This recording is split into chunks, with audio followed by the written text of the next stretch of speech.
Bem-vindos a mais uma edição do JR 15 Minutos, o podcast da Record TV que aprofunda as notícias que mais mexem com a nossa vida. Um assunto que apavora a grande maioria das mulheres: alopecia ou simplesmente calvície. O tema sempre vem à tona cada vez que alguma famosa revela sofrer do problema. Recentemente, a cantora Maiara, que faz dupla com Maraísa, foi diagnosticada com alopecia, condição que também afeta sua irmã desde 2021. Nas mulheres, a queda de cabelo excessiva é comum?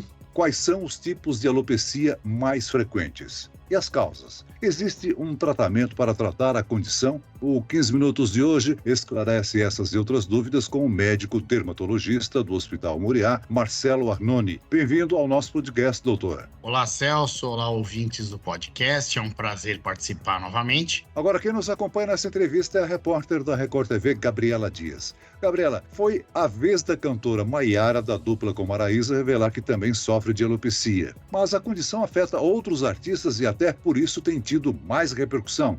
Oi, Celso. Obrigada pelo convite. Oi, doutor Marcelo. Exatamente, viu, Celso? As cantoras não são as únicas famosas com essa condição. Por exemplo, a atriz Jada Pinkett Smith, que é esposa do ator Will Smith, decidiu adotar cabelos raspados justamente por causa dessa doença. Um outro caso é o do famoso ator de Hollywood, Nicolas Cage. A gente sabe que a doença é caracterizada pela queda de pelos e cabelos, mas qual a origem dela? A calvície, ela é uma condição genética muito comum, né?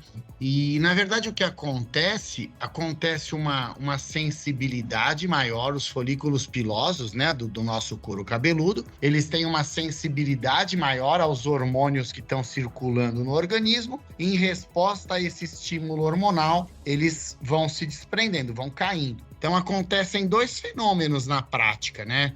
O mais observado é a rarefação, é a diminuição da quantidade de pelos no couro cabeludo. Mas o outro fenômeno que ocorre é que os pelos vão ficando mais finos. Então, tanto o homem que tem calvície como a mulher, ele vai observar que naquela área que os pelos estão mais rarefeitos, eles também são mais finos do que no resto do couro cabeludo. Agora, segundo dados da Sociedade Brasileira para Estudo do Cabelo, cerca de 42 milhões de brasileiros sofrem de calvície.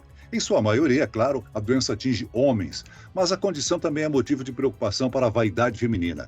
Enganam-se as mulheres que pensam estar livre desse problema, né, doutor? Sim, a única coisa, a apresentação ela é diferente, né? Então, no homem, o clássico, o homem referia às entradas, né? Que a gente chama de recesso temporal, que são aquelas entradas, vão ficando mais pronunciadas, e depois vai perdendo o cabelo na região da coroa, aqui em cima do couro cabeludo. Na mulher é diferente. A mulher não vai ter essas entradas. A perda de cabelo ela vai acontecendo mais concentrada na região da coroa e sem mexer nessa parte da frente, que a gente chama de linha de implantação dos cabelos. Então vai ficando uma área mais rarefeita e o couro cabeludo começa a ficar mais aparente. Então a principal queixa das mulheres, quando elas têm a calvície, elas chegam contando que estão observando uma queda maior, mas mais do que isso, quem está enxergando ou ela se examinando, né, se olhando no espelho, ela consegue ver mais o couro cabeludo por entre os fios, né? Doutor, muitas mulheres perdem uma grande quantidade de fios de cabelo todos os dias e isso chega até a ser considerado normal. De acordo com as pesquisas, uma pessoa pode perder de 50 a 100 fios de cabelo por dia. Mas quando a gente sabe que o problema pode se tornar preocupante? Então, assim, a queixa principal, às vezes, é essa. Às vezes a pessoa fala, meu cabelo tá caindo em excesso. Então, quando eu penteio, cai muito. Quando eu tomo banho, cai muito.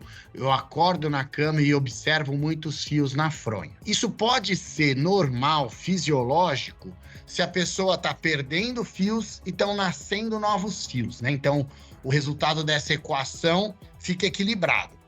O que acontece muitas vezes, a pessoa tá perdendo fios, mas não tá tendo uma reposição adequada. A gente não faz isso na prática, mas a gente poderia até falar, de 50 a 100 fios por dia tá dentro do normal. Você poderia até fazer uma contagem para ver se a queda tá aumentada ou não. mas não é obrigatório que a queda esteja aumentada. Na calvície, muitas vezes a queda está dentro do normal. O que acontece é que não tem um reflorestamento adequado, né? Não tem um repovoamento dos fios na quantidade adequada.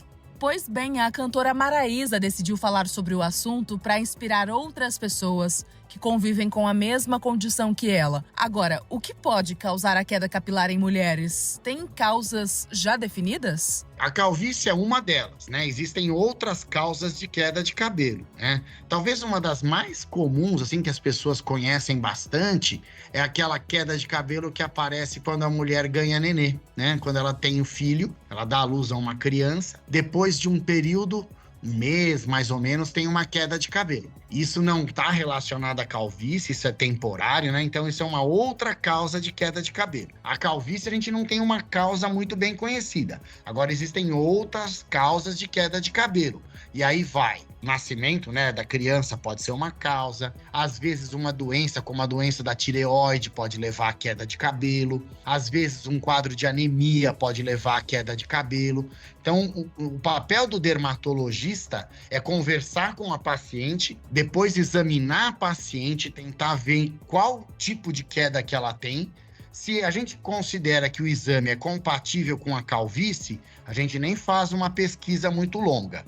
Se a gente acha que o exame da paciente não é compatível com calvície, aí a gente faz uma investigação.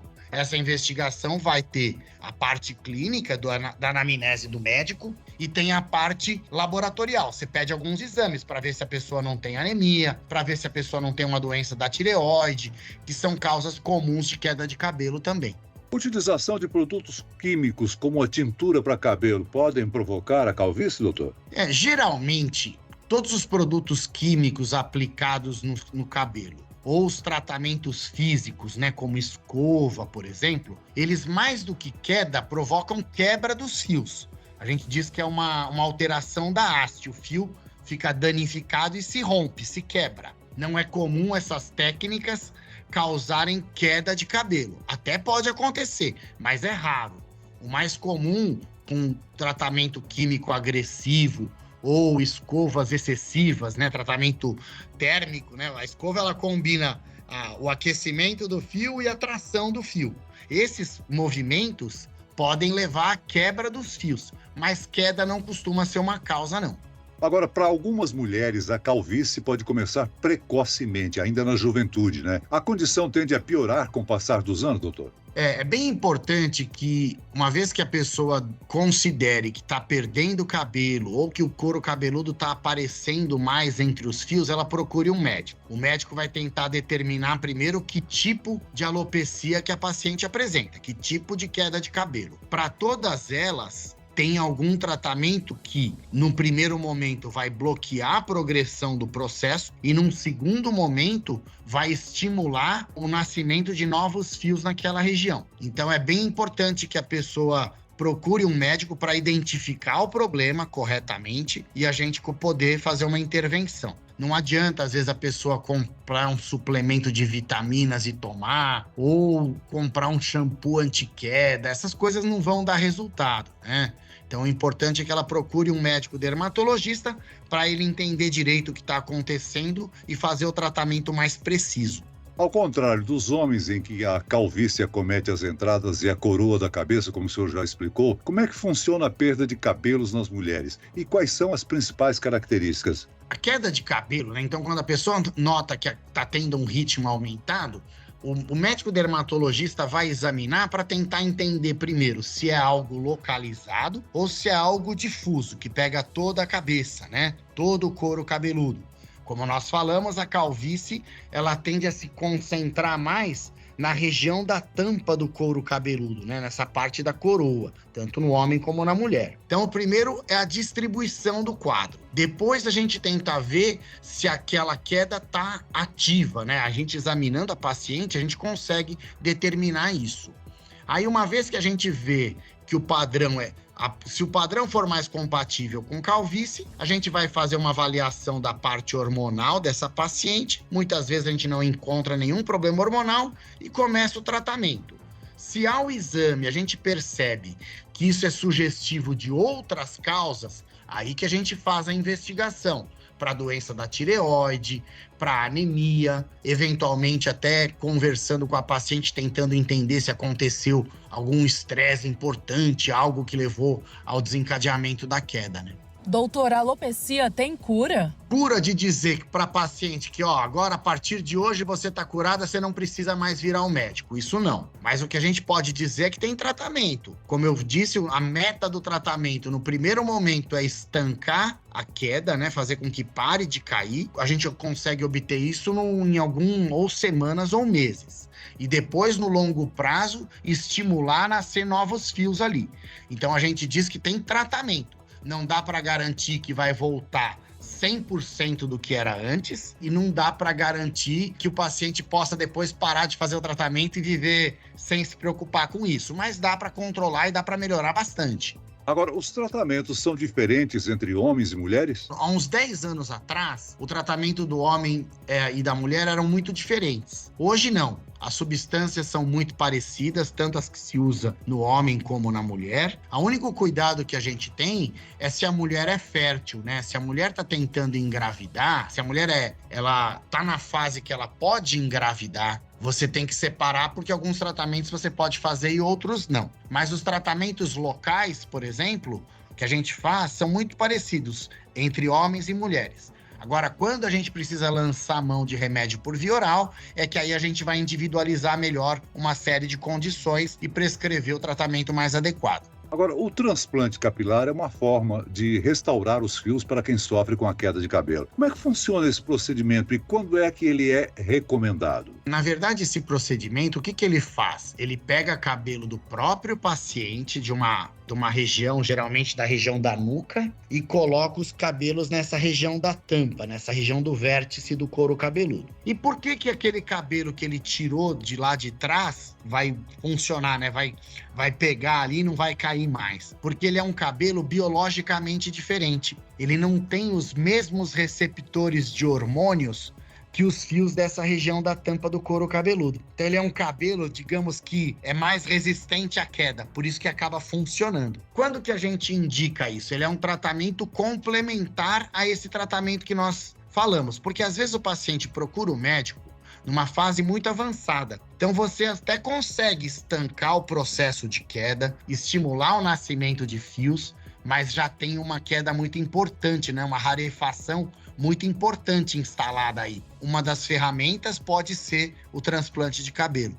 O senhor já ressaltou aí que um tratamento adequado, a doença pode ser mantida sob controle, reduzindo aí as falhas capilares e evitando o surgimento de novas, né? O importante é não usar produtos milagrosos nem medicamentos por conta própria. A recomendação é sempre procurar um dermatologista para investigar as características e possíveis causas do problema. Isso é importante ressaltar, né, doutor? Sim, com certeza, porque assim, como queda de cabelo é uma queixa muito frequente, você pode cair, né, em armadilhas aí, né, ou comprar produtos que não são efetivos, né? Então, assim, é lógico, eu posso continuar comprando cosméticos para o cabelo, deixar o cabelo com um brilho bonito, com um volume bonito, tudo bem, isso não tem problema nenhum. Agora, é ruim a pessoa achar que está tratando com essas medidas caseiras, sem uma orientação médica precisa, né? Aí que eu acho que é um problema, né? Ô doutor, a gente sabe que parte da sociedade ainda associa o cabelo a um símbolo de feminilidade e essa é uma visão completamente antiquada, ultrapassada. Socialmente, a calvície é mais aceita nos homens do que em mulheres. Assumir essa condição por parte das mulheres é um processo importante? Como fazer?